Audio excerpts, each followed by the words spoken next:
It's thought that forests hold almost half of the world's terrestrial carbon. When trees are burned or cut down and decay, this carbon is released as gas into the atmosphere. Tropical deforestation remains the largest source of greenhouse gas that is unaccounted for under the Kyoto Protocol.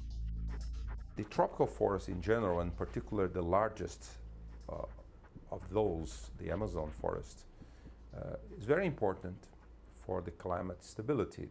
And if all the tropical forests were burned or deforested and all that carbon ended up in the atmosphere, the levels of carbon dioxide would go up by 25%. Some analysts, some scientists and some analysts of the climate problem in the world have said that the most serious problem with the Kyoto Protocol was the not including the role of standing forest.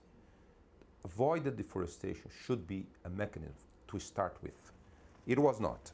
Some people prefer a market-oriented solution, which is if a country can prove they reduced deforestation rates sustainably over some commitment period, they can sell the equivalent of carbon credits with some discount, let's say 50% discount, into the global carbon market.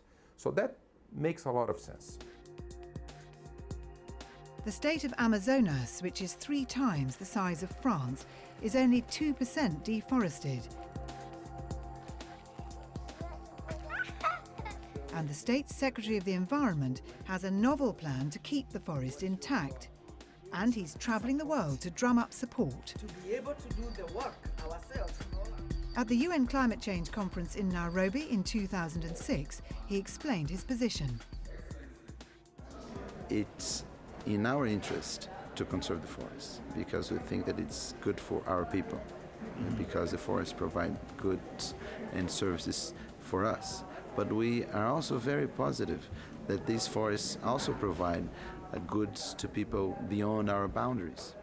So if people benefit from the environmental services provided by our forests, we feel that it's fair that the costs be shared with those that receive those benefits. In London, at the British Parliament, he's trying to sell the benefits of leaving the jungle as it is, and its role as a carbon sink is only one of the motivations. The standing forests of the Amazon have the best carbon in the world because we're not only talking about the molecule of carbon, we're talking about what comes along with that molecule of carbon. We're talking about the birds, the animals, the plants, the knowledge of indigenous peoples. So I think tropical forests have a different kind of carbon than what we are usually associated with.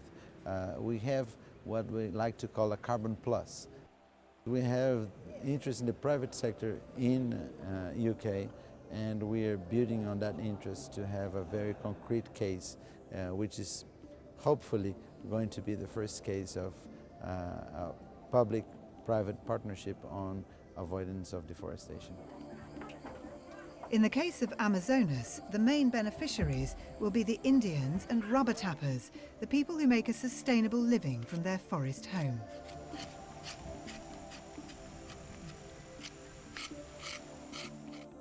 In Manaus, the capital of the state of Amazonas, they're represented by associations dedicated to protecting their livelihood in the forest.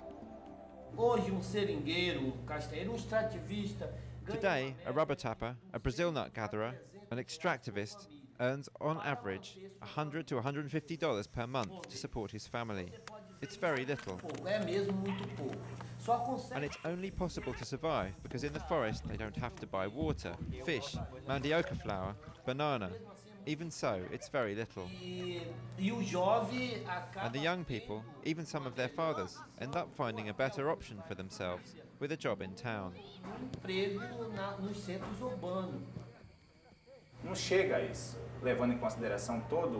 For us, it's not as much as that. Probably about $100 per family. E a renda média para The average wage to live in the country, in the forest, should be $300 per family. We need to at least double their income. R$600 por família. Nós precisamos dobrar essa renda. We're going to try and raise public awareness of our problems. And for this, we'll look to our allies, our companions, the rubber tappers. Abraço. Let's shake on it. Simbolizar a nossa aliança. Com certeza.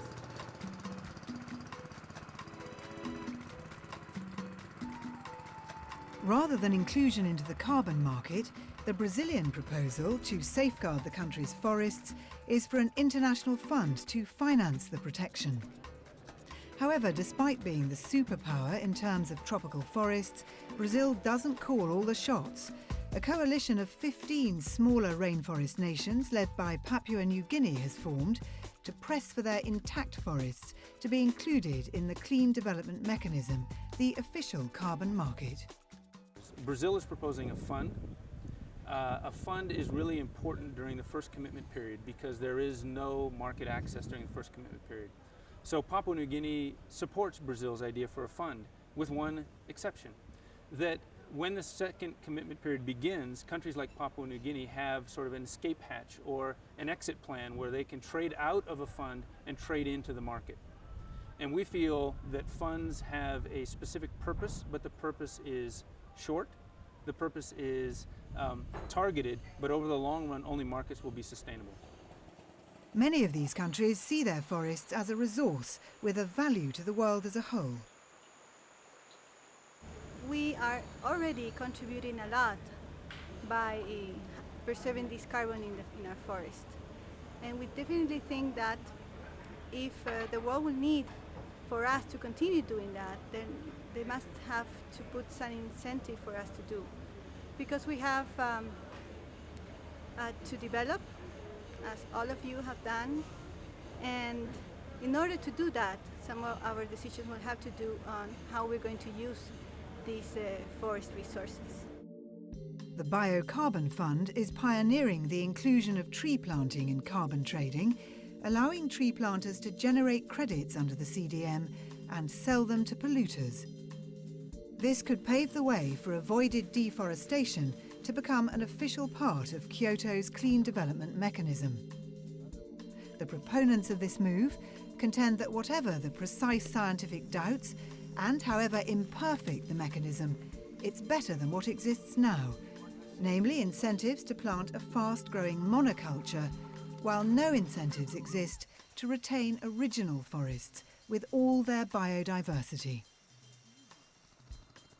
Critics may say avoided deforestation is climate change opportunism. Secretary Viana has no problem with this. It's poverty that is the main cause of deforestation, and a mechanism that creates an incentive to keep the trees is welcome. People don't deforest because they're stupid or ignorant. They deforest because of an economic rationality. Avoided deforestation will have another huge benefit. Scientists are detecting feedback. A warmer, drier climate is affecting the capacity of the forest to help maintain climate stability. Just in the last 8 years or so, for example, we've seen that the combination of drought and fire, with people setting their fields on fire and those fires spilling off into neighboring forests, can double emissions coming tropical forests in a given year, like it did in 1998. So we're seeing the tropical forest as a much bigger player. We really do have to deal with tropical forests, or we'll never get global warming under control. Next time on Climate Challenge, we look at the emerging technology of carbon capture and storage and ask if this is the painless silver bullet the world is looking for.